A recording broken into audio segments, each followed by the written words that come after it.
My name is Dinesh Pamar and I welcome you on Santosh Science and Agriculture classes.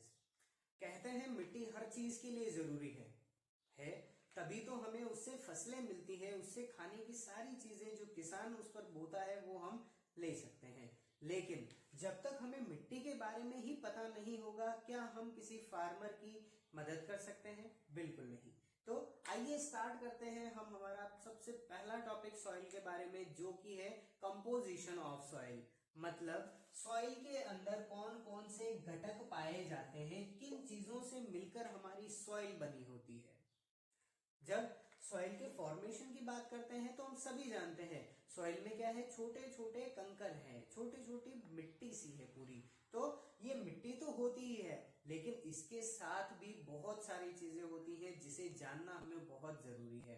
कौन कौन सी चीजें हैं, आइए एक बार विस्तार से देख लेते हैं। सबसे पहले जब हम बात करेंगे कंपोजिशन की, तो सॉइल को हमने दो पार्ट्स के अंदर डिवाइड किया है।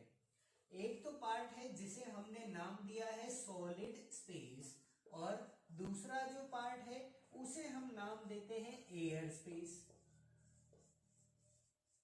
अब ये सॉलिड स्पेस और एयर स्पेस क्या चीज होती है? सॉलिड स्पेस का सीधा मतलब है जो छोटे छोटे यहाँ पर पार्टिकल्स बने हुए हैं वो। लेकिन जब पार्टिकल्स भी एक दूसरे से टच में हैं, फिर भी इनके ज्यादातर गोल या फिर अंडाकार होने की वजह से इनके बीच में कहीं ना कहीं गैप रह जाता है। ओके, और उसी गैप को हम क्या बोलते हैं? एयर स्पेस कहते हैं। तो हमें सबसे पहली चीज ध्यान रखनी है, सॉइल बनी है दो चीजों से, एक तो होता है सॉलिड स्पेस और एक होता है एयर स्पेस। ओके, अगर सॉलिड स्पेस की बात की जाए तो सॉलिड स्पेस होता है 50%। ओके, और अगर 100 को 50 में से माइनस कर दिया तो कितना बचा? 50 बचा।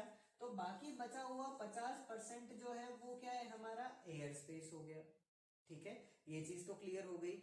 अब आगे बात करते हैं कि सॉलिड स्पेस में क्या चीज आती है और एयर स्पेस में क्या चीज आती है। ओके, जब हम सॉलिड स्पेस की बात करें तो इसको हमने वापस दो अलग अलग पार्ट्स के अंदर डिवाइड किया है। एक पार्ट ऐसा है जिसे हम बोलते हैं मिनरल मैटर। क्या कहेंगे? Mineral matter. और एक ऐसा है जिसे हम क्या बोलते हैं? Organic matter. ओके, सॉइल के अंदर दो मैटर्स जो है वो कौन कौन से हैं? एक तो मिनरल मैटर होता है और एक ऑर्गेनिक मैटर होता है। ओके, अगर मिनरल मैटर की बात की जाए तो 50% में से लगभग 45% जो हमारा पार्ट है वो होता है मिनरल्स का, मतलब छोटे छोटे कंकरों का होता है। तो उसे हम क्या कहेंगे? मिनरल मैटर कहेंगे। और 50 में से जब 45 चले गए तो बचा कितना? 5%। तो बचा हुआ जो 5% पार्ट है वो क्या हो गया? हमारा ऑर्गेनिक मैटर हुआ। ओके, अब ये 50% तो कंप्लीट है। अब बात कर लेते हैं दूसरे बचे हुए 50% की।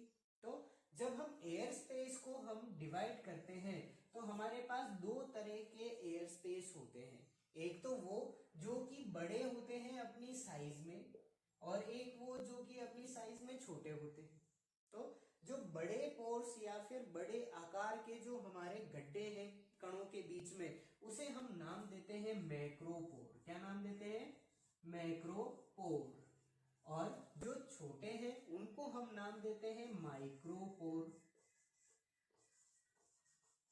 मैक्रो का मतलब होता है बड़ा और माइक्रो का मतलब होता है छोटा, और पोर का मतलब होता है छिद्र। तो जो छिद्र अपने आकार में बड़े हैं वो मैक्रो हो गए, और जो छिद्र जो छोटे हैं उन्हें हमने क्या कह दिया? माइक्रोपोर कहा। अगर बात की जाए कि ये कितने प्रेजेंट होते हैं एक एवरेज सॉइल के अंदर, तो लगभग 25% तो मैक्रोपोर होंगे और 25% ही क्या होंगे? माइक्रोपोर होंगे। तो टोटल कितना कंप्लीट हो गया? 50% हो गया। तो एक बार वापस से इस चीज को देख लेते हैं।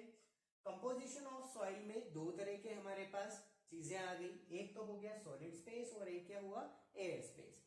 सॉलिड स्पेस 50% था और बचा हुआ 50% एयर स्पेस। जब सॉलिड स्पेस की बात करी तो उसमें मिनरल मैटर और ऑर्गेनिक मैटर आ गया। मिनरल मैटर कितना था? 45%, और बचा हुआ 5% क्या हुआ? ऑर्गेनिक मैटर हो गया। अगर एयर स्पेस की बात करी तो उस टाइम पर देखा जो बड़े आकार के छिद्र हैं उनको मैक्रोपोर कहा और छोटे आकार के छिद्र हैं उन्हें माइक्रोपोर कहा। मैक्रोपोर हुए 25% और बाकी बचा हुआ 25% क्या हुआ, माइक्रोपोर हुआ। ओके, एक इंटरेस्टिंग चीज आपके लिए यहाँ पर, अगर मैक्रोपोर की बात की जाए तो मैक्रोपोर के अंदर प्रेजेंट होती है हवा। क्या प्रेजेंट होगी, हवा प्रेजेंट होगी। ओके, और अगर माइक्रोपोर की बात की जाए तो इसके अंदर प्रेजेंट होता है पानी। ठीक है, तो ध्यान रखना है, मैक्रोपोर के अंदर एयर मिलती है और माइक्रोपोर के अंदर क्या मिलेगा, वाटर मिलेगा। ओके, आई होप आपको ये चीज समझ में आई होगी। अगर आपको ये वीडियो अच्छा लगा तो इसे लाइक करना ना भूलें। अगर आपके फ्रेंड्स भी तैयारी कर रहे हैं तो उनके साथ भी इसे शेयर करें।